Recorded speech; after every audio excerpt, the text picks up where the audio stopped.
مشاهدينا الكرام، كل سنة وانتم طيبين. ضيف حلقتنا النهاردة مش بس دكتور، ده شخص بيتعامل مع قرار ممكن يغير حياة ناس كتير، وأنا شخصيا كنت واحد من الناس الكتير دول. تخصص ونجاح في الجراحة العامة، المناظير، عمليات التكميم، خبرة كبيرة وسنين شغل طويلة وحكايات من قلب أوضة العمليات. النهاردة معانا دكتور بيمتلك خبرة كبيرة وبيمتاز بأسلوبه البسيط وبإنه بيوصل المعلومة من غير أي تعقيد. مبسوطين جدا النهاردة معانا دكتور محمد عصمت، استشاري المناظير والجراحة العامة. ازيك يا دكتور، عامل ايه؟ ازيك يا عمر؟ ايه الاخبار؟ شكرا خالص، وانا مبسوط جدا ان انا معاك النهارده. انا اللي مبسوط جدا ان حضرتك منورني النهارده. الله يحفظك. دكتور، انا طبعا عارف حضرتك جدا وانا متشرف ان انا اعرف حضرتك، بس شكرا. خلينا انا عايز حضرتك تعرف نفسك اكتر للمشاهدين وتقول لهم مين دكتور محمد عصمت. بص، انا في الاساس مدرس واستشاري الجراحه العامه والمناظير. الدكتوراه بتاعتي في جراحات السمنه المفرطه، لكن في مجال كده في الجراحات انا حبيته وتخصصت فيه بشكل عميق شويه، اللي هو جراحات الفتاء. الحمد لله بقيت من الناس المعروفين قوي في جراحات الفتاء وجراحات السمنه، يعني هو ده اكتر مجال انا بشتغل فيه. طب اشمعنى حضرتك اخترت المجال ده دونا عن كل المجالات، او ليه اخترت التخصص ده دونا عن كل التخصصات؟ بص، هو جراحات الفتاء حسيت ان هي مظلومه قوي في مصر او في الوطن العربي عموما من زمان قوي، وجراحه الفتاء دي اي حد بيعملها، اصغر حد بيعملها، فده نتج عنه ان الجراحات نفسها خدت سمعه سيئه. ايوه. ومع التطور اللي حصل في اخر 10-15 سنه، الجراحات دي عالميا راحت في مكان تاني خالص. ايوه تمام. يعني بقيت الناس بتعملها بشكل تقني عالي جدا غير اللي موجود على ارض الواقع ده. فانا قررت ان انا لا يعني لازم ادخل في المجال ده واعمله كويس جدا، وفعلا ده حصل يعني هو فعلا حصل، وسمعة حضرتك فيه ممتازه جدا، وحضرتك عامل اسم كبير جدا ما شاء الله. بنحاول نقلل بقى السمعه السيئه في جراحات الفتاء، وان احنا نوصل لنتائج عاليه، يعني اعلى نتائج ممكن نلاقيها في جراحات الفتاء بالتقنيات الجديده اللي موجوده. هو ده اللي انا شغال عليه، يعني اب تو ديت لحد النهارده، احدث حاجه بنعملها في جراحات الفتاء. حلو جدا. يعني حبيت المجال. حلو جدا. طيب دكتور محمد، هل انت فاكر لحد النهارده اول عمليه عملتها، وفاكر احساسك ساعتها كان ايه؟ طبعا، يعني لو استثنينا العمليات الصغيره او العمليات، لا، اول عمليه خالص، اول عمليه، اول دخله كده لاوضه عمليات واول مشرط. كان ايه الاحساس؟ يعني اول عمليه انا اعملها بنفسي طبعا، يعني الليل كله بقى سهران عمال بذاكر في العمليه، رغم ان انا ممكن اكون حضرتها كتير. أيوة. مع اساتذتي وكده، لكن انت قلقان بقى، يعني انت اتحطيت في التست يعني. وفعلا يعني دخلت اول عمليه، ما كنتش نايم طبعا يعني ابدا، يعني الليل كله عمال بفكر في الموضوع، عمال اقرا فيه واجيب مراجع واشوف حاجات بقى التكنيكال الصغيره. ايوه. ورغم ان هي عمليه صغيره، ايوه، وبرده كانت عمليه فتح بالمناسبه. بس يعني بدأنا فيها طبعا بمساعدة أساتذتي وقتها، أن أنا كنت لسه جراح صغير، لازم تبقى سوبرفايزد في الأول، حد بيبص عليك. بس مجرد ما بدأت بقى أشتغل وكده، لا حسيت إن إحنا الجراحة دي عالم تاني، ولقيت الموضوع يعني مش بس لا، ده كمان في جزء فن، يعني إن أنت بتبقى مبسوط إن أنت بتغير حياة إنسان. أكيد طبعا. طب وأنت داخل كده الممر وداخل وخلاص وبتفتح أوضة العمليات، وانا بشوف دايما في الافلام بيقعدوا يعملوا كده للدكاتره، الكلام ده بيحصل فعلا؟ بيقعدوا يعملوا لكم كده؟ هو الفكره ان الموضوع دايما بيجي تدريجي، يعني انت عمر ما حد، يعني في بداياتك عمر ما حد يقول لك يلا ادخل انت. لازم تكون انت عقمت كتير قوي. ايوه. ودايما بتبقى مطمن ان في كفر، في حد اكبر منك في الوقت ده هو اللي بيديك البوش ده. بس برضو بيبقى فيه رهبه، يعني اكيد بيبقى فيه رهبه برضو ان اساتذتك بيبصوا عليك وبيقيموك، في رهبه ان انت الحاله دي باسمك، انت اللي هيحصل في الحاله دي سمعتك انت ومحسوب عليك، ولسه بتبدا حياتك وكده. فلا ما انكرش، يعني انكرش كان رعب وخوف وقلق ورهبه وتوتر وعرق، وكان في حد بيعمل كده. يعني تعتبر حاجه زي كده. طيب دكتور محمد، احكي لي كده عن اكتر موقف حصل لك في اوضه عمليات او في اوضه العمليات عمرك ما هتنساه. بص، هو احنا بيقابلنا مواقف كتير يعني في العمليات، لكن انت لو هتقول لي على اكتر موقف ممكن يكون ملوش علاقه بالعمليات نفسها. كان في امتحان الدكتوراه. انا يعني امتحنت الدكتوراه من زمان قوي يعني. يعني في امتحان الدكتوراه، فانت داخل تقيم عشان تبقى استشاري في الجراحه. فمركز ان انت داخل تعمل عمليه وكده، والاستاذ بيبص عليك وبيشوفك هتعمل خطوات مظبوط ولا لا، في مشاكل تقنيه عندك ولا لا. فانا داخل بقى ومركز في العمليه، مركز قوي في العمليه طبعا. وبعدين اكتشفت عمليه فتاء برضو؟ لا ساعتها كانت عمليه مراره بالمنظار، انا فاكر. فكنت داخل هشتغل الحاله وعلى اساسها هأقيم. وكل اللي في دماغي الخطوات، ان احنا بنعمل خطوات مظبوط. فما انساش ان الاستاذ اللي بيمتحني كان واقف بيشوفني بعمل اي حاجه تاني غير العمليه بعملها ازاي، بتعقم ازاي، بلبس الماسك ازاي، بلبس الاوفر هيد ازاي، واهتم بحاجات ملهاش علاقه بالعمليه. يعني ما بصش على العمليه نفسها، بص على كل حاجه غير العمليه. قال لي ما انا عارف ان انت يعني انت هتعمل عمليه. انا عايز اشوف ان هو بيقيم الجزء اللي هو مش كل الناس بتقيم. ايوه انت بتشتغل مظبوط، تعقم مظبوط رغم ان انت داخل مضغوط، لكن الخطوات اللي هي قبل العمليه. فما انساش ابدا ان هو يعني كان مراقبني من بعيد وفي يعني في التقييم في اللجنه بيقول لي لا انا مش جاي اشوفك بتعمل عمليه ازاي، انا جاي اشوف انت بتعمل ايه علشان تعمل العمليه. ولما تكبر بقى وتعرف الحاجات دي مهمه جدا. فما انساش يعني انا اتفاجئت ان هو كان بيقيمني على حاجات انا مش في بالي اصلا. ايوه. وطبعا الحمد لله قايل لك اي حاجه قبلها. الحمد لله نجحت. لا ما اكيد طبعا. طيب دكتور، خلينا بقى نخش شويه عن ونتكلم شويه عن التكميم. امتى الشخص يحس ان هو فعلا محتاج عمليه تكميم؟ بص، هو في الاساس لما هو يكون حاول يعمل كل حاجه وما قدرش. يعني مش بالوزن، يعني مثلا مش عشان وصلت الوزن المعين فانا كده لا لازم انزل اعمل لا تكميم. يعني هي مش رول ثابته، يعني مش ان انا عشان وزني وصل للوزن كذا فانا لازم اعمل عمليه. لازم اكون جربت اي طريقه تانية غير العمليه، لان العمليه برضو ليها مشاكلها وليها مضاعفاتها. ولكن الناس اللي بتوصل لاوزان كبيره خالص بيكون عندهم صعوبه جدا ان هو يكسر السايكل بتاعت نزول الوزن، لان هو الموضوع بيبقى فيه لخبطه هرمونيه كبيره جدا. فمهما كانت عندك اراده ومهما كان عندك عزيمه انت بتنزل، بس لخبطه الهرمونات بترجعك تاني. طب هل مفيش حاجه بتحل لخبطه الهرمونات دي؟ يعني في ناس بتقول لا احنا خايفين جدا من موضوع عمليه التكميم، والتكميم بالنسبه لنا خطوه صعبه، فهل الهرمونات دي ملهاش حل ان هي تتصلح؟ هو ده فعلا اشتغلوا عليه بادويه نازله جديد السنه دي، وادويه كانت موجوده قبل كده، والادويه دي موجوده حاليا والناس بدات تستخدمها في نزول الوزن. ولكن على المدى البعيد الادويه دي لسه مش معروف هتعمل ايه. وفي نفس الوقت الناس عندها اعتقاد ان هي تاخد الدواء وتخس خلاص. لا على ارض الواقع الناس بتاخد الادويه اول ما توقفها بترجع تاني. فهي الادويه بتتعامل مع الهرمونات، بس بتتعامل معها بشكل مزمن، يعني محتاج ان انت تاخد الادويه دي لفترات طويله. حتى لو نزلت في الوزن محتاج ان انت تمشي على الادويه دي لفترات طويله. طبعا الادويه ليها مضاعفاتها سواء كانت اقراص او حقن. فلحد دلوقتي مفيش الادويه المثاليه اللي هي ممكن تعمل ده. تمام. وفي نفس الوقت الدايت برضو مش حل عند كتير من الناس، لانه برضو صعب ان هو يكسر السايكل. فهي لا، هي العمليه مناسبه للناس اللي بتوصل اوزان كبيره، لكن ما ينفعش حد يجي وزنه متوسط ويقول انا عايز اعمل عمليه وخلاص. في ناس عندها شره للعمليات. ده مش صح. طب ايه مثلا الوزن اللي لما اعديه اقول لا انا كده، او لو حد جه لحضرتك قال لك انا وزني الوزن ده فتقول له لا كده انت محتاج عمليه؟ بص، احنا تسهيلا بنعمل معادله اسمها معادله كتله الجسم. معدل كتله الجسم بتحسب ازاي بقى؟ معدل كتله الجسم الوزن بالكيلو على مربع الطول بالمتر. لا دي كده حضرتك اللي تحسبها. يعني اكيد ما حدش هيجي يقعد يعرف يحسبها لنفسه. هي سهله جدا والمعادله موجوده واي حد ممكن يعمل سيرش عليها، حسابها سهل جدا. ودي معموله للتسهيل. لو واحد معدل كتله الجسم اكتر من 35 ده هيبقى عنده صعوبه جدا ان هو ينزل لوحده في الوزن. تمام. او لو واحد عنده معدل كتله الجسم اكتر من 30 بس عنده امراض مزمنه زي مثلا السكر والضغط والمشاكل اللي زي كده، ده ممكن يعمل في وزن اقل من معدل كتله 35. لكن هي مش قاعده عامه. ممكن يكون حد معدل كتله الجسم عنده اكتر من 35 لكن هو اصلا شخص ماسكولر، يعني كل الوزن ده عضلات. فده مش هيعمل عمليه. طيب حضرتك كدكتور محمد بتعتبر عمليه التكميم دي يعني حل ولا هي مجرد اداه بتساعدك؟ لا، عمليه التكميم دي اداه وليس حل. ليه بقى؟ لان في ناس كتير بتبقى فاكره ان العمليه بتعمل كل حاجه، والناس دي بتتعب جدا بعد العمليه. ليه؟ لان هو تصوره ان انت بتعمل عمليه سلام عليكم خلاص انا بقيت تمام هبقى موديل. في ناس كتير قوي بيبقى هدفها ان هم عايزين يبقوا موديل بعد العمليه. انا اعرفهم شخصيا. لا يعني هو فعلا الناس اللي بتبقى ملتزمه وعارف ان العمليه دي جزء من نجاحه، وان العمليه دي حاجه بتساعده وبتزقه في الطريق اللي هو بيكمله، لا الامور بتمشي معاه كويس جدا. فهو العمليه دي بتبقى في المايند سيت قبل ما تبقى العمليه على ارض الواقع.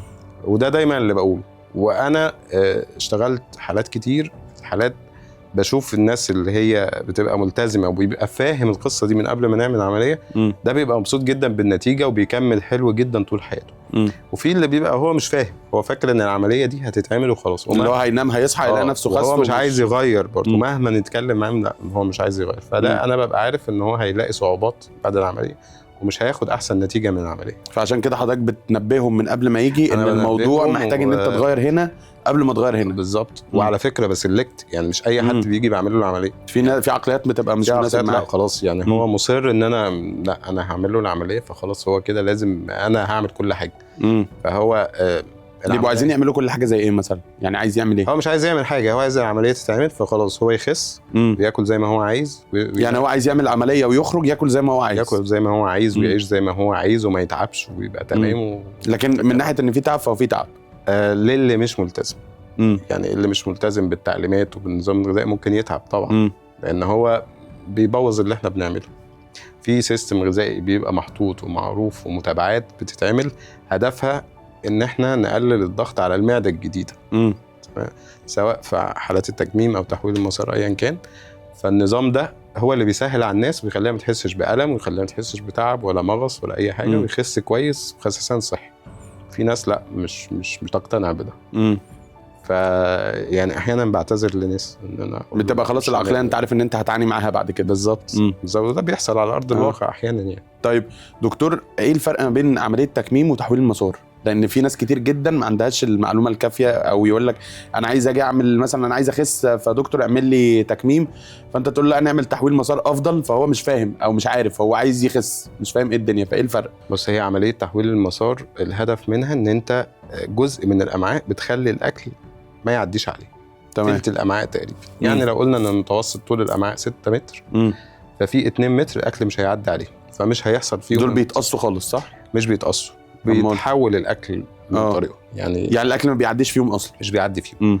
فبالتالي الامتصاص اللي المفروض يحصل في الجزء ده ما بيحصلش. تمام. وبالتالي امتصاص الحاجات اللي فيها كالوريز عاليه ما بيحصلش في الجزء ده. المريض حتى لو كل الامتصاص ما بيحصلش. تمام. فبالتالي بينزل في الوزن مع الوقت.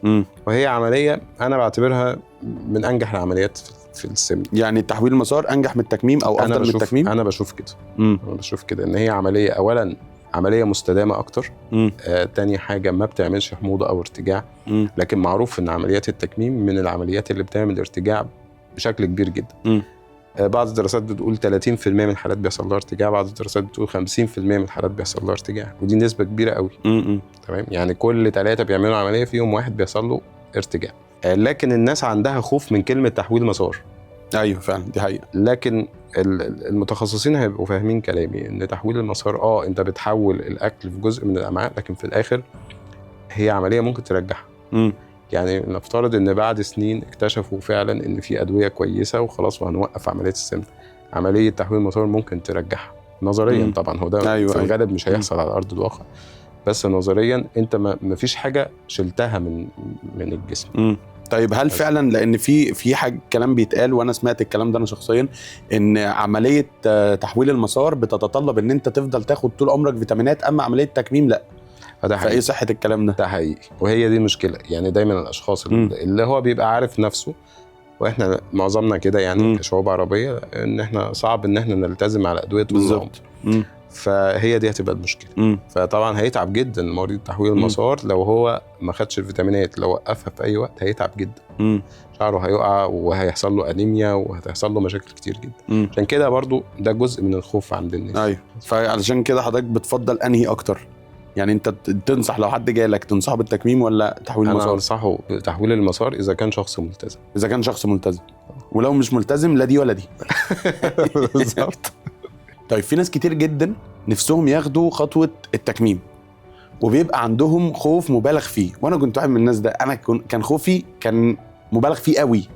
فهل الخوف ده في محله؟ انا بالنسبه لي انا اكتشفته وعرفت الحقيقه، ولكن الكلام هو بيقول لك اسال مجرب ولا تسالش طبيب، بس احنا النهارده عايزين نسال الطبيب. فهل الخوف ده في محله؟ هل الخوف ده صح ان انا اخاف الخوف الجامد قوي ده؟ بص، هو صح ان انت تخاف. يعني هو طبعا انت داخل عمليات، والعمليات دي مهما كان فيها ريسك اكيد. تمام. فشيء صحي ان انت تخاف. بالعكس، انت لو جاي مش خايف انا في حاجه غلط، اكيد في حاجه هنا مش مظبوطه يعني. تمام. فالخوف، بس الخوف يبقى معقول ويبقى متوازن.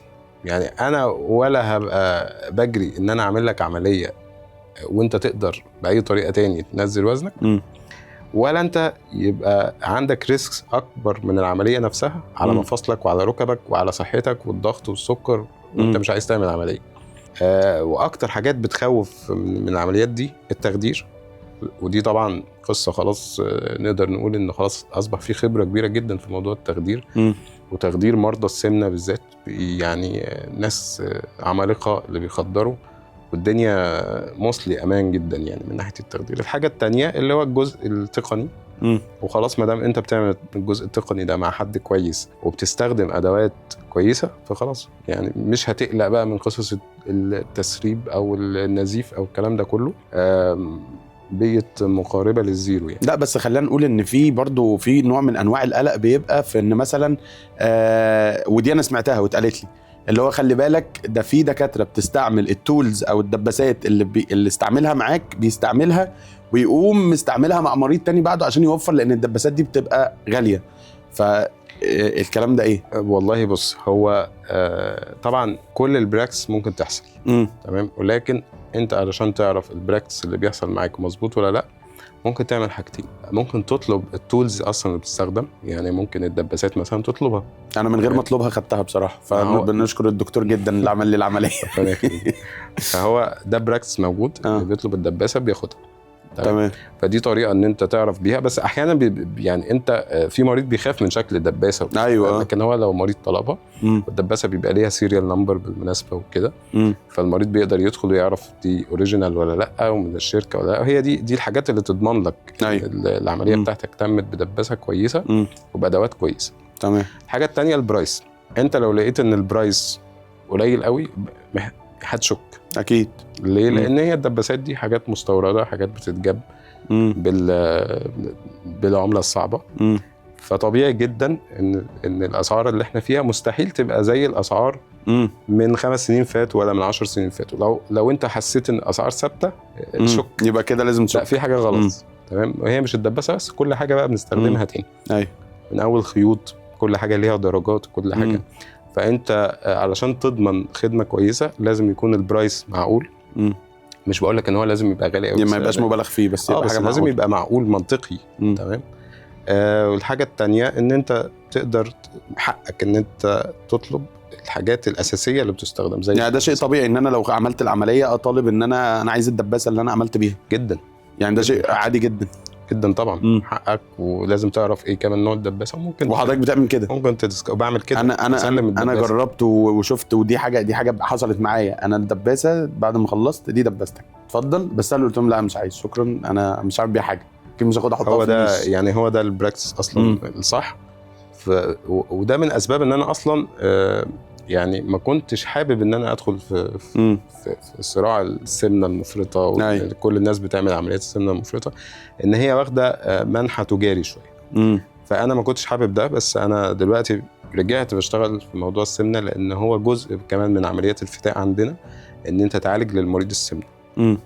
فقلت لا، احنا نمارسها بالشكل المظبوط، والمريض اللي حابب ان هو يتعمل له الخدمه بشكل مظبوط وبشكل ايثيكال اخلاقي مظبوط هنعمل له ده.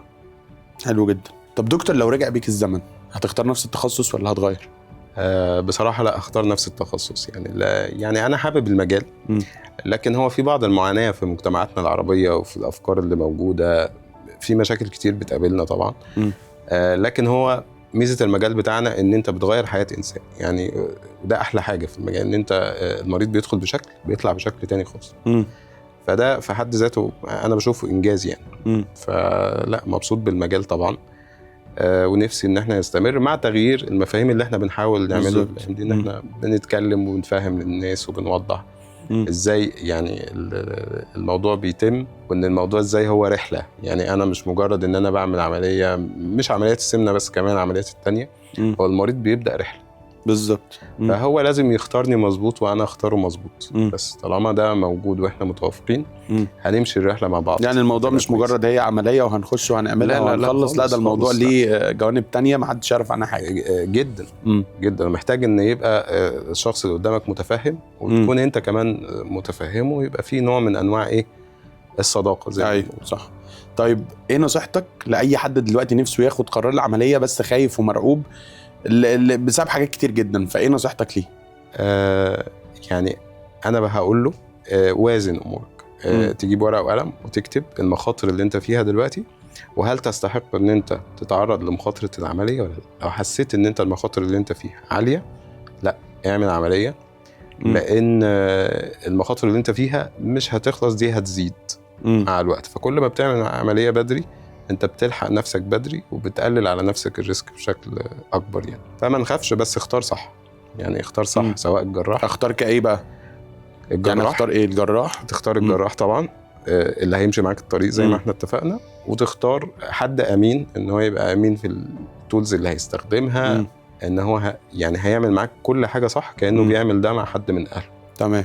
والجراح المفروض بيكون معاه تيم في علشان يتابع معاه بعد العمليه، صح؟ طبعا. ولا انا بتابع مع حد من بره؟ لا، ازاي؟ لا، لازم مع الدكتور تيم، مع حد من الدكتور. انت بتتابع مع حد من بره؟ لا طبعا، انا هقول لسه انا بعمل ايه. لكن احنا بنقول للي بيتفرج. طبعا لازم. انا لسه بقول هو الطريق طبعا انا بمشي في الطريق مع المريض، وانا الاساس في الموضوع، وانا اللي ببقى مسؤول قدامه مسؤوليه كامله، ومعايا طبعا الفريق اللي بيساعدني، اللي هو بيتابع يوميا بقى. بيتابع القصه يوميا، لان خلاص هي العمليه زي ما بقول لك كده. عارف لما يبقى فيها عربيه او موبايل، ايوه، بقول لك دي اتضرب فيها مفك، صح؟ ايوه. هو المريض كده. يعني انا اتضرب فيها مفك، انت اتضرب فيك مفك، فخلاص لازم يبقى معاك بقى المهندس الشاطر اللي يكمل معاك. يعني خلاص كده سنتي بعد كده مع حضرتك على طول. عامة يا جماعة، أنا شخص عملت عملية تكميم مع الدكتور. أنا كده بقالي شهرين و5 أيام أو شهرين و6 أيام. قرار جه متأخر، أنا خدت قرار متأخر، والحمد لله أنا بحمد ربنا إن أنا عملت أو خدت قرار زي ده مع دكتور محمد عصمت. لأن الحاجات اللي أنا شفتها والحاجات اللي أنا عشتها، أنا أعرف ناس عملوا عمليات تكميم، أنا عايش دلوقتي حاجات هم ما عاشوهاش. أنا بقالي شهرين و5 أيام الحمد لله، اللهم بارك. انا ما تعبتش غير اول 3 ايام بس، ان هم بعد العمليه اللي هو البنج وبتاع، وكان في الم في الحته دي والكلام ده انا قلته قبل كده. غير كده انا الحمد لله انا حياتي ماشيه ستيبل، عاديه جدا، طبيعيه جدا.